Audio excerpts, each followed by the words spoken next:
Hello दोस्तों, आप सभी का स्वागत है आपके अपने YouTube channel target with Ajay sir में। आज मैं आपके लिए 29 मई 2020 के मोस्ट इम्पोर्टेंट करंट अफेयर के क्वेश्चन इस वीडियो में लेकर आया हूं, जो आपके एग्ज़ाम के लिए मोस्ट इम्पोर्टेंट रह सकते हैं। ठीक है, तो चलते हैं आज के पहले क्वेश्चन की तरफ। आज का पहला क्वेश्चन होगा, हाल ही में आईना नाम से एआई आधारित एक अटेंडेंस एप्लीकेशन बनाया है। ऑप्शन ए होगा डीआरडीओ, ऑप्शन बी होगा नीति आयोग, ऑप्शन सी होगा एडीबी, ऑप्शन डी होगा इसरो। तो इसका राइट आंसर होगा ऑप्शन डी। डीआरडीओ ने आईना नाम से एआई आधारित एक अटेंडेंस एप्लीकेशन बनाया है।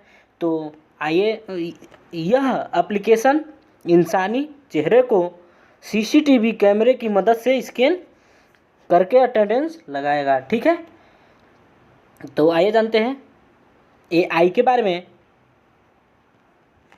और इसका फुल फॉर्म होगा artificial intelligence. Artificial intelligence computer science की वह शाखा है जिसके द्वारा मशीनों में इंसानों की सोचने और समझने की क्षमता विकसित की जाती है। ठीक है, तो यहाँ पे बात हुआ है दोस्तों डीआरडीओ का। तो आइए जानते हैं डीआरडीओ के बारे में। इसका फुल फॉर्म होगा defence research and development organisation, और इसे हिंदी में रक्षा अनुसंधान विकास संगठन कहते हैं। और इसका स्थापना हुआ था 1958 में, और इसका मुख्यालय है नई दिल्ली में। और डीआरडीओ के अध्यक्ष हैं जी सतीश रेड्डी। ठीक है, चलते हैं नेक्स्ट क्वेश्चन की तरफ।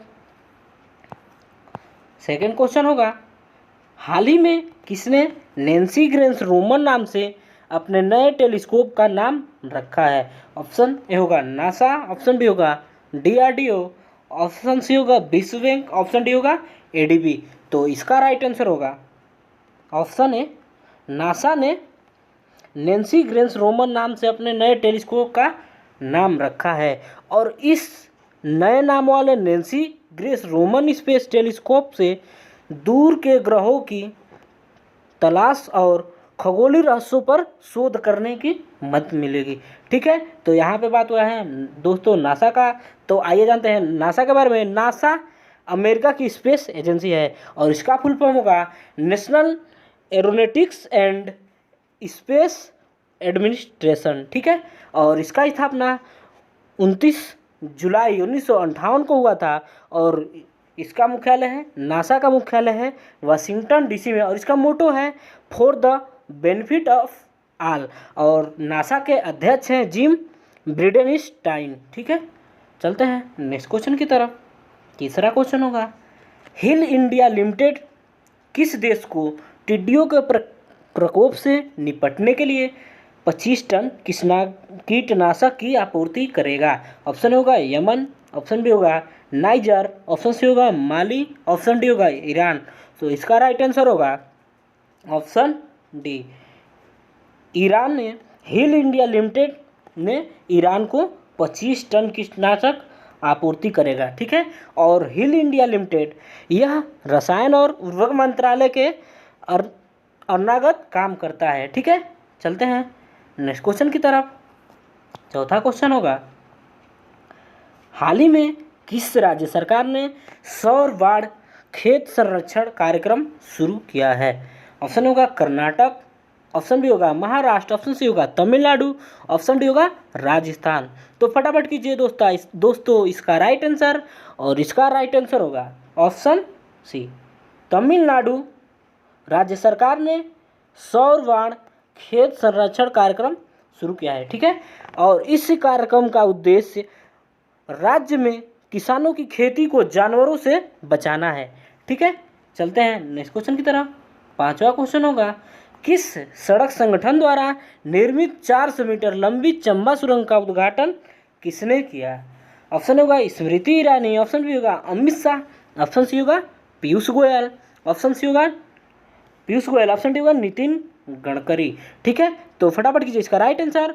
और इसका राइट आंसर होगा ऑप्शन डी, नितिन गडकरी ने सीमा सड़क संगठन द्वारा चंबा सुरंग का उद्घाटन किया है। ठीक है, और इसका निर्माण 4 धाम परियोजना के तहत उत्तराखंड के चंबा शहर में किया गया है। ठीक है, चलते हैं नेक्स्ट क्वेश्चन की तरफ। 6 नंबर क्वेश्चन होगा, हाल ही में किस कंपनी ने कैचअप नामक कॉलिंग ऐप लॉन्च किया है? ऑप्शन ए होगा गूगल, ऑप्शन बी होगा व्हाट्सएप, ऑप्शन सी होगा फेसबुक, ऑप्शन डी होगा माइक्रोसॉफ्ट। तो फटाफट कीजिए इसका राइट आंसर, और इसका राइट आंसर होगा ऑप्शन सी, फेसबुक कंपनी ने कैचअप नामक कॉलिंग ऐप लॉन्च किया है और इस ऐप के जरिए एक समय में 8 लोगों को ग्रुप में कॉलिंग में जोड़ सकते हैं। ठीक है, चलते हैं नेक्स्ट क्वेश्चन की तरफ। 7 नंबर क्वेश्चन होगा, हाल ही में राष्ट्रीय आधुनिक कला संग्रहालय ने राम किंकर बैज की कौन सी जयंती के उपलक्ष्य में ऑनलाइन प्रदर्शनी आयोजित की है? ऑप्शन होगा 113वीं, ऑप्शन बी होगा 115वीं, ऑप्शन सी होगा 116वीं, ऑप्शन डी होगा 114वीं। तो इसका राइट आंसर होगा ऑप्शन बी 115वीं। ठीक है, तो आइए जानते हैं राम किंकर बैज के बारे में। राम किंकर बैज आधुनिक भारत के सबसे लोकप्रिय प्रतिष्ठित मूर्तिकार, चित्रकार और ग्राफिक कलाकारों में से एक थे और भारतीय कला में उनके उत्कृष्ट योगदान के लिए उन्हें 1970 में भारतीय सरकार द्वारा पद्म भूषण पुरस्कार से सम्मानित किया गया। तो यहाँ पे बात हुआ दोस्तों NGMR का। तो आइए जानते हैं NGMR के बारे में। इसका फुल फॉर्म होगा national gallery of modern art, और इसे हिंदी में राष्ट्रीय आधुनिक कला संग्रहालय कहते हैं। ठीक है, और इसका स्थापना 29 मार्च 1954 को हुआ था और NGMR का मुख्यालय है नई दिल्ली में, और NGMR के महानिदेशक हैं आदित्य चरण गणनायक। ठीक है, चलते हैं नेक्स्ट क्वेश्चन की तरफ। 8वां क्वेश्चन होगा, भारत और चीन के बीच सीमा LAC यानी कि लाइन ऑफ एक्चुअल कंट्रोल विवाद पर किस विदेशी राष्ट्रपति ने दोनों देशों को मध्यस्थता का प्रस्ताव दिया है? ऑप्शन होगा इमैनुअल मैक्रो, ऑप्शन बी होगा डोनाल्ड ट्रंप, ऑप्शन सी होगा हसन रूहानी, ऑप्शन डी होगा शी जिनपिंग। तो फटाफट कीजिए इसका राइट आंसर, और इसका राइट आंसर होगा ऑप्शन बी डोनाल्ड ट्रंप। अमेरिकी राष्ट्रपति डोनाल्ड ट्रंप ने कहा है कि भारत और चीन के सीमा पर जो विवाद चल रहा है उसके लिए मध्यस्थता के लिए तैयार हैं, और इसके लिए उन्होंने दोनों देशों को ऑफिशियल रूप से सूचना भी पहुंचाई है। ठीक है, चलते हैं 9 नंबर क्वेश्चन की तरफ। स्वदेशी विमान तेजस की दूसरी स्क्वाड्रन 27 मई 2020 को वायुसेना में शामिल हुई। इस स्क्वाड्रन का नाम बताएं। ऑप्शन होगा फ्लाइंग डेगर्स, ऑप्शन बी होगा फ्लाइंग AIAF, ऑप्शन सी होगा फ्लाइंग क्वाड, ऑप्शन डी होगा फ्लाइंग बुलेट्स। तो फटाफट कीजिए इसका राइट आंसर, और इसका राइट आंसर होगा ऑप्शन डी फ्लाइंग बुलेट्स। ठीक है, चलते हैं नेक्स्ट क्वेश्चन की तरफ। 10 नंबर क्वेश्चन होगा, IETC लिमिटेड ने किस कंपनी की 100% इक्विटी को अधिग्रहण की घोषणा की है? ऑप्शन होगा Britannia Industries Limited, option b होगा Hindustan Unilever Limited, option c होगा Sunrise Foods Private Limited, option d होगा नेस्ले इंडिया। तो फटाफट कीजिए इसका राइट आंसर, और इसका राइट आंसर होगा option c Nestle Sunriser Food Private Limited. ठीक है, चलते हैं नेक्स्ट क्वेश्चन की तरफ। 11 नंबर क्वेश्चन होगा, कोविड-19 की वजह से शंघाई सहयोग संगठन SCO का शिखर सम्मेलन और ब्रिक्स नेताओं की बैठक को स्थगित कर दिया है। यह किस देश में होने वाली थी? ऑप्शन होगा रूस, ऑप्शन बी होगा ब्राज़ील, ऑप्शन सी होगा चीन, ऑप्शन डी होगा दक्षिण अफ्रीका। तो इसका राइट आंसर होगा ऑप्शन ए रूस।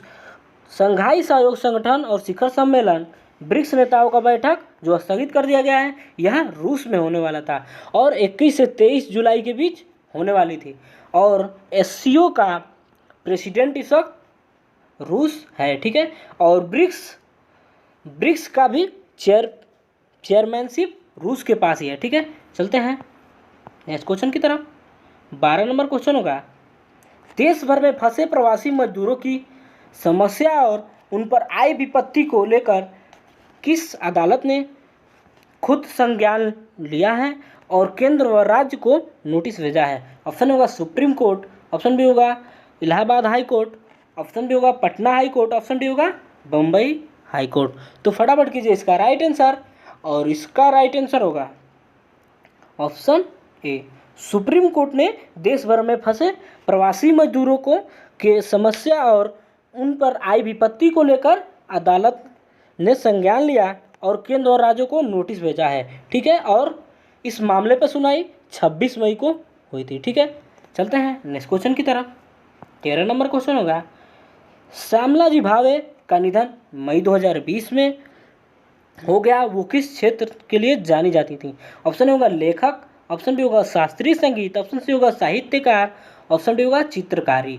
तो फटाफट कीजिए, इसका राइट आंसर है और इसका राइट आंसर होगा ऑप्शन बी, शास्त्रीय संगीत। श्यामलाजी भावे जिनका निधन हो गया वो शास्त्रीय संगीत के क्षेत्र में जानी जाती थी और यह 79 वर्ष की थी और बेंगलुरु में इनका मृत्यु हुआ है और उन्हें अभय गान विदुषी से भी सम्मानित किया गया है। ठीक है, चलते हैं लास्ट वीडियो के क्वेश्चन की तरफ। इसका आंसर काफ़ी लोगों ने कमेंट बॉक्स में दिया है, ज़्यादातर लोगों का सही भी है। हाल ही में किस IIT संस्थान ने सौर ऊर्जा के लिए परवलयाकार गर्त कलेक्टर विकसित किया है? तो इसका राइट आंसर हो जाएगा ऑप्शन सी, IIT मद्रास ने सौर ऊर्जा के लिए परवलयाकार गर्त कलेक्टर विकसित किया है और परवलयाकार गर्त कलेक्टर उच्च ऊर्जा दक्षता के साथ हल्के और कम लागत वाली प्रणाली है। ठीक है, चलते हैं नेक्स्ट क्वेश्चन की तरफ। इसका राइट आंसर आपको कमेंट बॉक्स में करना होगा। हाल ही में भारतीय भारोत्तोलन संघ ने खेल रत्न पुरस्कार प्राप्त पूर्व विश्व चैंपियन डैश डैश डैश के लिए अर्जुन पुरस्कार का नाम अर्जुन पुरस्कार के लिए चुना है?